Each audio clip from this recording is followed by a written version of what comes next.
Olá, eu sou Macorati e nesta videoaula eu vou continuar o curso básico de C#, desta vez falando do tratamento de exceções. Todos nós sabemos que errar é humano e não existe uma área onde isso fica mais evidenciado do que na área do desenvolvimento de software. Erros sempre vão acontecer. E você, como desenvolvedor, tem a obrigação de capturar e tratar esses erros, essas exceções. A linguagem C#, ela nos fornece um recurso para o tratamento das exceções através do bloco try, catch, finally. O bloco try, catch, finally, ele pode ser usado da seguinte forma. No bloco try, eu inicio com a palavra try, abro colchetes, fecho colchetes. Aqui no interior desse bloco, eu tenho o que eu chamo de código que está protegido e que será tratado. Aqui no catch, é o bloco que vai ser executado se ocorrer algum erro aqui. E aqui no bloco finally, é um bloco que vai ser executado de qualquer forma. Nós vamos ver isso com mais detalhe. Mas, basicamente, essa é a estrutura básica da linguagem C# para tratamento de erros. Vamos detalhar cada um dos blocos. Então, o bloco try é um bloco de execução protegida, que deve ser implementado, onde eu coloco o fluxo principal do código que eu quero proteger contra alguma exceção, contra algum erro. Então, o bloco try ele é obrigatório. Então, toda vez que o compilador da linguagem encontrar um bloco try, ele vai tentar executar todas as instruções existentes naquele bloco. Se nenhuma instrução gerar uma exceção, todas vão ser executadas. Se ocorrer algum erro, a execução é interrompida e o compilador muda o fluxo de execução, ele pula para os blocos catch ou finally.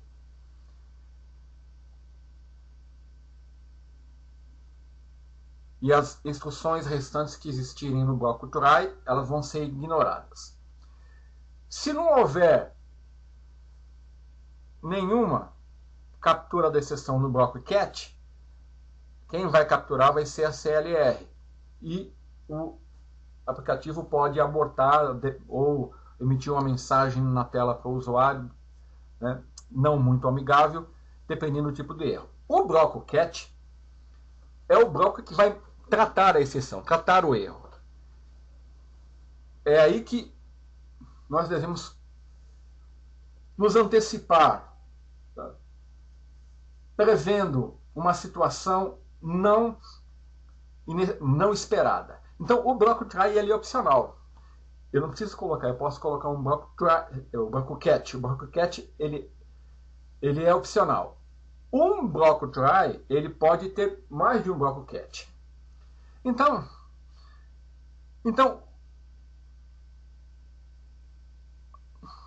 quando eu tenho mais de um bloco catch, então eu devo fazer a definição e colocá-los na ordem do mais específico para o mais genérico. Aonde o mais genérico, a classe mais genérica que trata erro é a classe exception. Então, se eu tiver, nós vamos ver aqui uma situação onde eu vou usar mais de um bloco catch. Se eu tiver mais de um bloco catch, eu primeiro coloco o mais específico e por último eu coloco o exception, que é o mais geral. Então, a exceção que for consumida no bloco catch, ela vai ser executada. E vamos falar do bloco finally. O bloco finally, eles são incluídos instruções que têm que ser obrigatoriamente executadas. O bloco finally ele vai ser executado sempre. E ele também é opcional. Então, um bloco try só pode possuir apenas um bloco finally, embora possa possuir vários blocos catch. Então, os blocos finally geralmente são utilizados para a liberação de recursos, como manipuladores de arquivos, conexões de banco de dados, né? Então, se você definir um bloco try, um catch, um finally, e não ocorrer erro, ele vai executar o bloco try, o bloco catch ele não vai executar porque não houve erro, e por último ele vai executar a instrução que você colocar no bloco finally. Então, numa execução com erros, são executados todos os blocos, começando pelo bloco try, que vai ser pessoalmente, o bloco catch, que vai tratar o erro, e o bloco finally, sempre vai ser executado. Então, se não houver erro, só o try e o find, se houver erro, os 3 blocos vão ser executados. Então, vamos aqui iniciar o Visual C Sharp 2010 Express Edition, e eu vou usar aqui um projeto que eu já criei para ganhar tempo, né? Curso C Sharp para tratamento de erro. Como ele é um projeto que já existe, eu poderia abrir aqui em Open Project, mas ele está aqui na minha relação de projetos recentes, eu vou clicar aqui no projeto para ele abrir. Então, vamos ver aqui, ó, iniciar com o exemplo 1. Então, vou fechar os demais exemplos, né? E vou definir aqui o exemplo 1 como projeto principal. Então, vamos ver o projeto 1. Então, vamos trabalhar com um código aqui, onde eu não estou fazendo o tratamento de exceção. Então, é como nós estamos tratando as coisas até aqui neste curso. Então, aqui é um exemplo bem simples, e ele faz o seguinte. É uma aplicação console, né? Que eu coloquei o código aqui diretamente no método main, é um método estático da classe programa, que vai ser executado sempre que eu executar esse programa aqui. Então, ele vai pedir para o usuário informar um valor, vai obter aqui, ó, no console readline, vai converter para inteiro, né, porque eu estou definindo essa variável num como inteiro. Depois ele vai solicitar o segundo valor, vai receber através de console readline, vai ficar aguardando o usuário digitar, vai converter para inteiro, e aqui eu tenho uma variável inteira chamada resultado, que vai armazenar essa operação aqui, que é uma operação de divisão. O operador de barra invertida é operador de divisão. Ele vai dividir número 1, dividido por número 2, vai guardar o resultado aqui. E no console line aqui, eu vou exibir o primeiro número, o segundo número, o igual e o resultado. E aqui estão as variáveis que eu vou exibir. Então, vamos executar.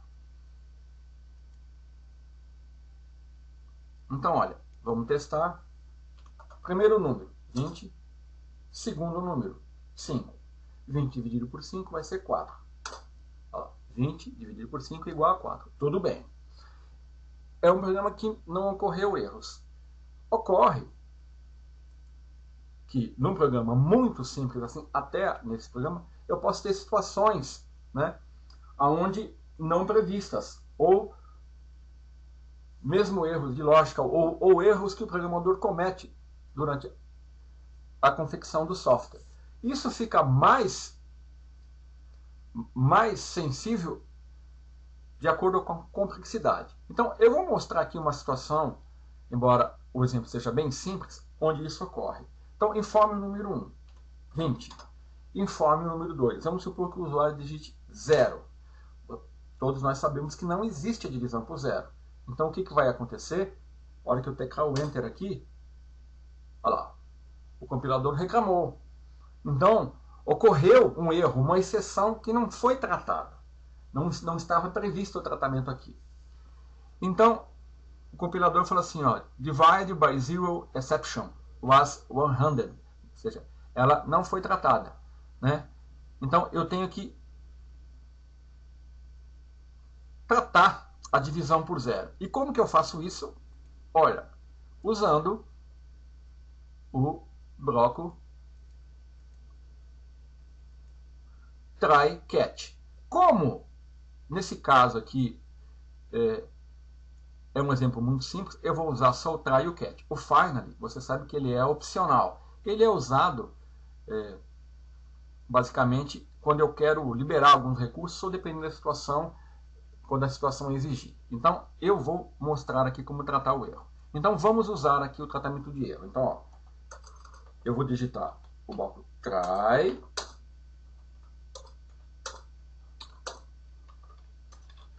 catch, tá aqui o bloco, tá? Então, vamos lá. O que eu vou colocar no bloco try? Vamos lá. Então, no bloco try, eu coloco o código protegido, o código que vai ser executado, né? E que se ocorrer algum erro, ali eu vou tratar o erro. Então, nesse caso, seria apenas essa divisão aqui.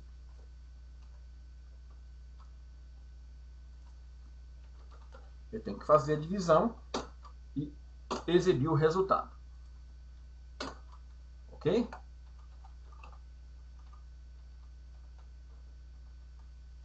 Aqui eu vou deixar o console read key. E então aqui no bloco try eu coloquei o código que deverá ser executado. Se não ocorrer nenhum erro, ele vai ser executado normalmente. E se ocorrer um erro, eu vou exibir uma mensagem.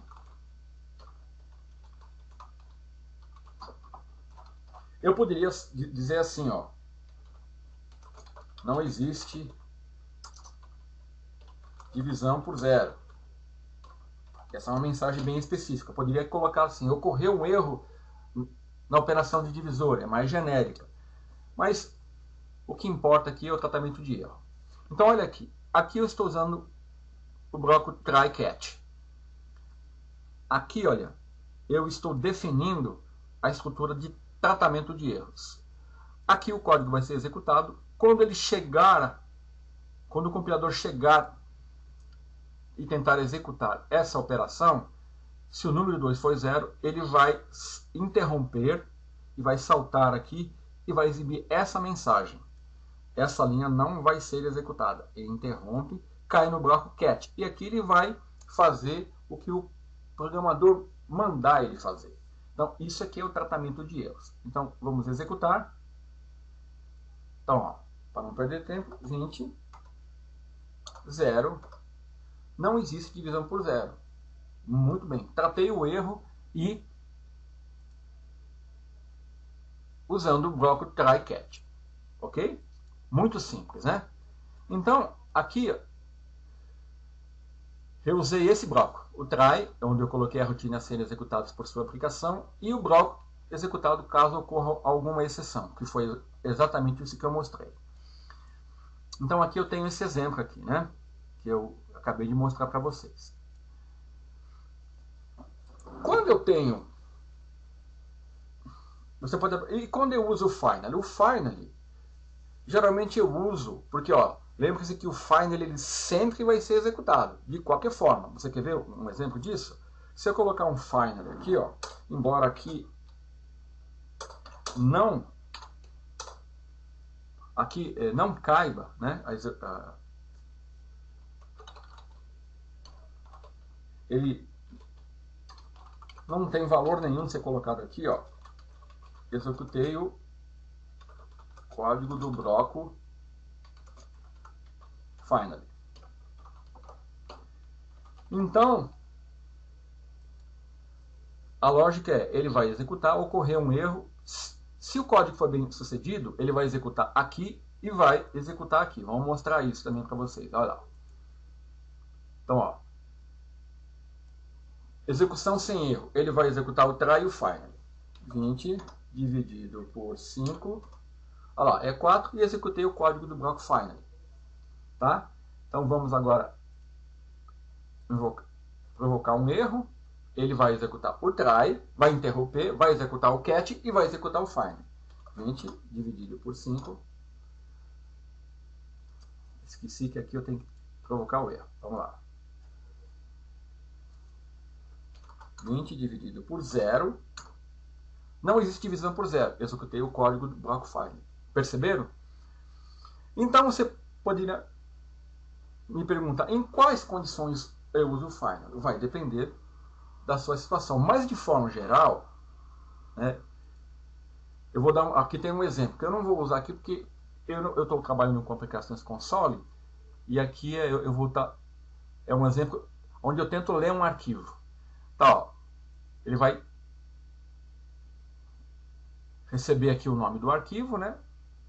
E ele tenta abrir o arquivo. Enquanto ele abre o arquivo e tenta percorrer esse arquivo. Se ocorrer algum erro aqui, o que ele vai fazer? Ele vai fechar o arquivo. Ó. Aqui eu não estou dando o cat, porque o cat não é obrigatório. Aqui o find ele fecha o arquivo, porque eu não posso deixar o arquivo aberto. Numa aplicação de banco de dados, se eu abro a conexão, eu sempre dou um try, um cat e um find. Se ocorrer uma exceção, eu fecho, eu tenho que fechar a conexão. Tá? Na maioria das vezes é assim que nós fazemos. Então, o finally, tem em mente, ele sempre vai ser executado. Tá? Então,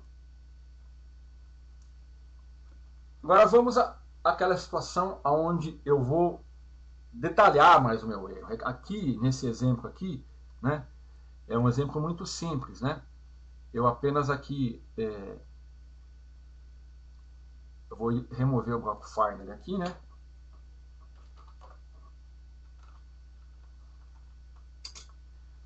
Eu poderia tratar aqui o erro de uma maneira mais especializada. Se eu quisesse exibir uma mensagem genérica, lembra que exception, vamos voltar aqui para você ver. Eu falei, né?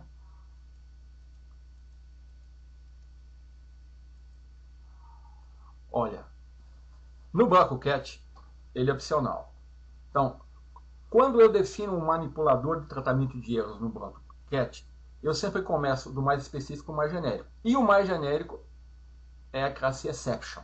Essa classe é a classe que captura qualquer erro que ocorrer. Certo? Então, eu vou mostrar isso para vocês aqui. Então, eu vou definir uma variável ex do tipo exception. E aqui, ao invés de eu definir essa mensagem, eu vou usar aqui, ó, o método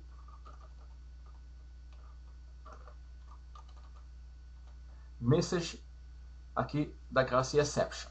Então, o que vai acontecer aqui? Ele vai exibir a mensagem que for capturada aqui na classe exception. Então, vamos executar. 20 dividido por 0. Attempt to divide by 0. Então, houve uma tentativa de dividir por 0. Essa é a mensagem que eu obtenho fazendo o tratamento pela classe exception. E no caso de eu ter mais de um tratamento, mais de um bloco cat, vamos ver aqui no exemplo 2. Vamos fechar o exemplo 1, né? Definir o exemplo 2 como... Então, aqui, basicamente, foi o que eu estou fazendo. Ó. Eu estou informando um número e vou dividir o número 100 por esse número que vai ser informado aqui pelo usuário via teclado. Então, quando o usuário informar um valor, por exemplo, 0 aqui, olha, eu tenho um cat que vai tratar a exceção caso o formato do número não seja adequado. Por exemplo, se eu formar uma string, ele vai cair no formato exception.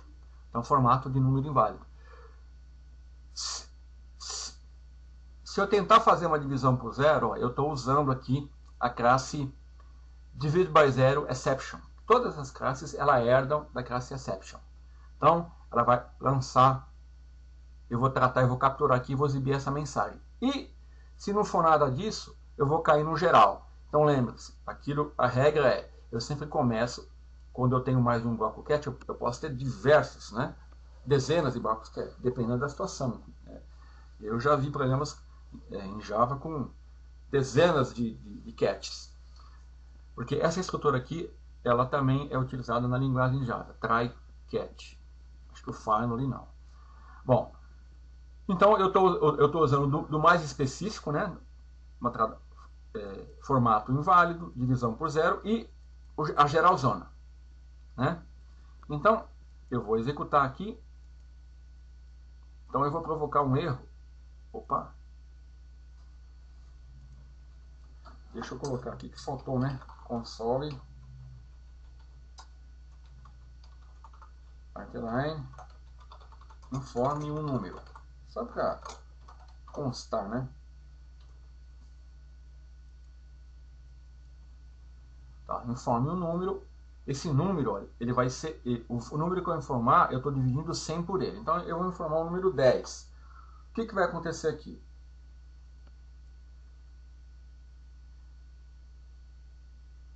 Espera aí. Ele vai dividir por 10, vai armazenar o resultado aqui e console. Vamos exibir o resultado, né?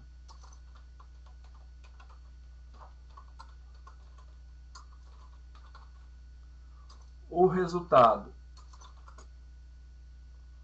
é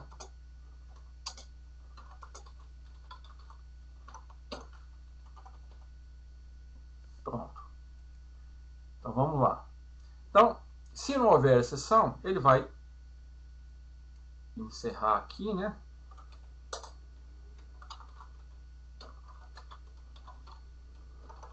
E vai exibir o resultado. Então vamos lá, ó.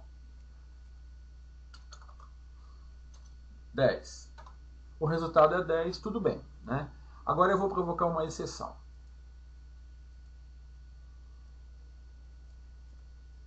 Vamos pegar um número aqui, eu vou digitar um. Olha lá, eu digitei uma string. O que ele falou? Formato de número inválido. Por quê? Logo de cara, formato exception, né, capturou, né, essa exceção. Vamos então agora provocar a divisão por zero. Vamos supor que eu digite 0. O número não pode ser 0. Aí, quem entrou em ação foi a divide by zero exception, né? E aqui, para mim provocar essa outra exception aqui, vai ser meio difícil. Eu não vou perder tempo com isso. Mas o importante que eu quis mostrar é que quando houver mais de um cat, você parte do mais específico para o mais genérico. Ok? Então, é o exemplo que eu acabei de mostrar. Então, a classe exception, que é essa classe genérica, né, ela tem várias propriedades. Então, eu vou enumerá-las uma delas, mas a mais utilizada é a message, que ela exibe uma descrição do erro, como eu já mostrei no exemplo anterior. Mas você tem a propriedade source, né, que indica o nome da aplicação do objeto que causou o erro. Você tem o stack trace, que é a pilha de chamadas do programa. Você tem o target site, que é o método que disparou o erro. O help link, um link para ajuda sobre esse erro. Você tem a inner exception, que é uma instância da classe exception que gerou a exceção atual e dá um detalhamento do erro. Você tem a data, que é uma coleção de informações adicionais sobre o erro. Data não significa data, data significa dados, né? E toString, que é o método que retorna todos os detalhes de um erro no formato string. Então, essa classe tem todas essas propriedades. Aqui, olha, eu usei só a message, né? Eu poderia ter usado a source, né? Ou né, poderia combinar aqui a utilização de mais de uma propriedade dessa classe, tá? Então, vamos continuar. Outra coisa importante. Todas as exceções C# são descendentes da classe System Exception. E as exceções da Common Runtime Language derivam de System Exception. E as exceções do usuário devem ser descendentes da classe Application Exception. Então, isso é importante quando eu for tratar com... quando eu for tratar com... quando eu for lançar exceções. Para lançar uma exceção, eu tenho a instrução throw. É usada para sinalizar a ocorrência de uma situação anômala, né, durante a execução do programa. Então, essa palavra reservada throw, ela dispara um erro criado pelo programa em tempo de execução. Esse erro, eu definir o erro, né, ou posso usar um erro já pré-definido. Então, as exceções que são levantadas através da instrução throw, elas devem ser seguidas de um objeto de erro. Por exemplo, aqui eu tenho um exemplo bem simples. Vamos aqui, ó. Vamos no exemplo 2.1. Então, olha aqui, ó. Deixa eu colocar ele como principal. O que está acontecendo aqui, ó? Eu tenho aqui um método main da classe program, né? Então eu defino uma string chamada macorate e atribuo a ela o valor null. E eu estou verificando. Se macorate for igual a null, eu vou lançar uma exceção. Então eu dei um throw new, aí eu estou usando uma exceção pré-definida aqui, ó, que é um argument null exception, que é uma exceção que existe, né? Que também já é pré-definida. Então, e tem essa linha aqui que ela nunca vai ser executada, porque macorate vai ser null. Então, vamos ver o que vai acontecer aqui. Olha lá. Ó. Ele tentou executar e caiu aqui, ó, né? Vai lançar a exceção. Então, toda vez que eu lanço uma exceção, aqui ele parou aqui porque ele está lançando, mas não tem ninguém pegando ela do outro lado. Dar um throw significa que você passou a exceção para frente.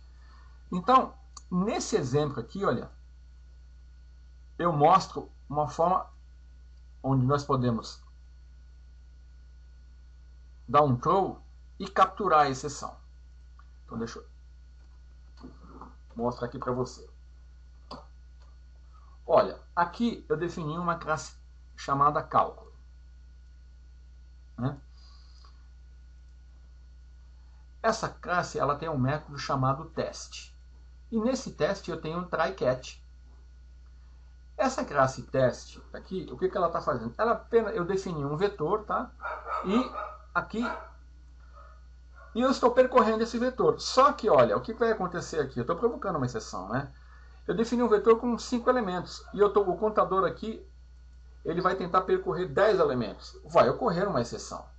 Quando isso ocorrer, essa execução vai ocorrer na execução do método teste. A hora que eu tentar executar esse método, ele vai dar a exceção. E que, como ele tem um try-catch aqui, eu estou dando um true. Eu estou lançando essa exceção para cima. Para onde ela está indo? Então, aqui no método main, o que eu estou fazendo? Eu estou criando uma instância da classe cálculo, tá? E estou mandando ele executar o método teste. Só que eu estou fazendo isso dentro de um bloco try-catch. Ora, quando ele tentar executar esse método teste, ele vai vir aqui, vai ocorrer uma exceção. O que eu estou fazendo aqui? Eu estou lançando o erro para cima, né? Para quem chamou o método teste. E como eu tenho o importante aqui, ó, é que eu estou capturando exception aqui e estou tratando exception aqui. O que ele vai fazer? Ele vai capturar e exibir o erro que ocorreu aqui. Então vamos ver isso funcionando. Né? Eu vou até colocar um breakpoint aqui, ó.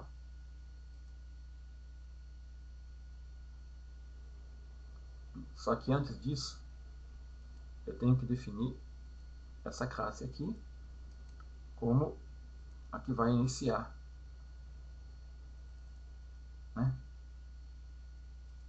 Deixa eu colocar aqui, ó. Vamos lá, ele vai tentar executar. Olha lá. Ele parou aqui, então vamos dar um F11. Ele criou a instância, vai executar o método. Foi lá, vai percorrer o vetor. Uma vez, 2 vezes, 3 vezes, 4 vezes, 5 vezes, 6 vezes. Opa! Exceção. O que ele fez? Lançou ela para cima. Veio aqui, capturou e vai exibir. Olha lá. Ou seja, index was outside the bounds of the array. Ou seja, eu tentei usar um índice que está fora do limite do array. É claro que aqui eu poderia também fazer assim, ó. New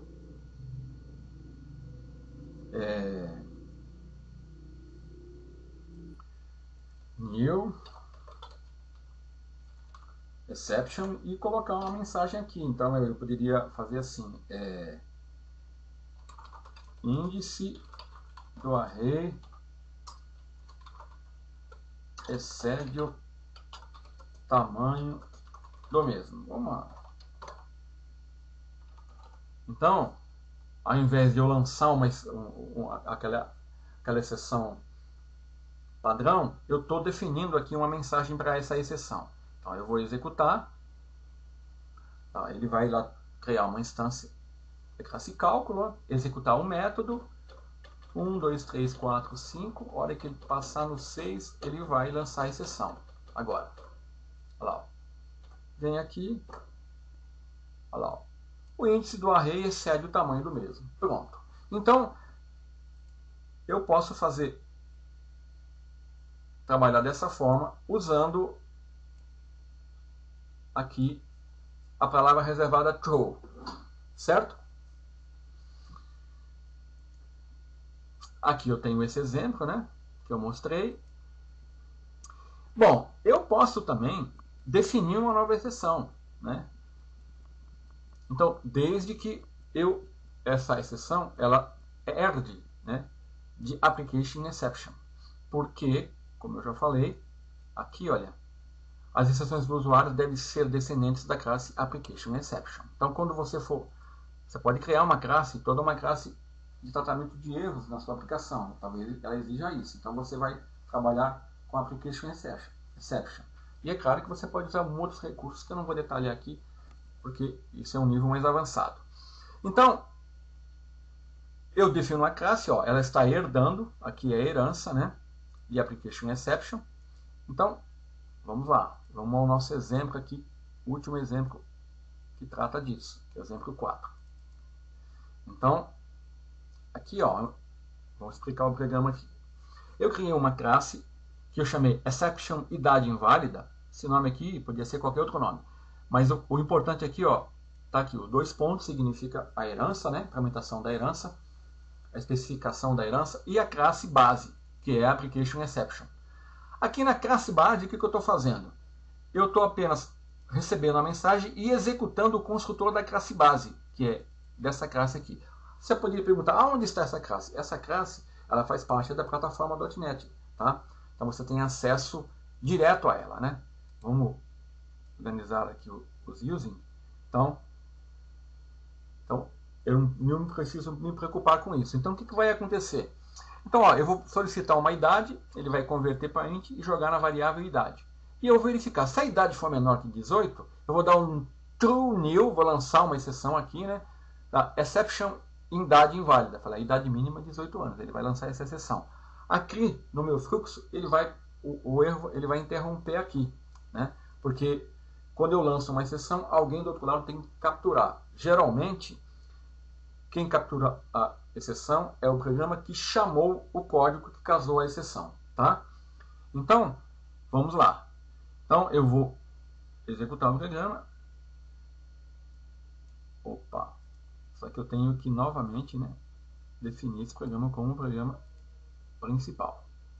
Quando eu executar, vou falar informe a idade. Qual que é a regra mesmo? Menor de 18, né? Se a idade for menor de 18. Então, eu vou colocar 16 aqui. Ó. O que vai acontecer? Olha lá, ó. Idade mínima 18 anos. Ele está executando a minha exceção que eu defini aqui na classe, né? Exception idade inválida. Olha lá, exception idade inválida não foi tratada, tá? Idade mínima tem que ser 18 anos. Então, com isso,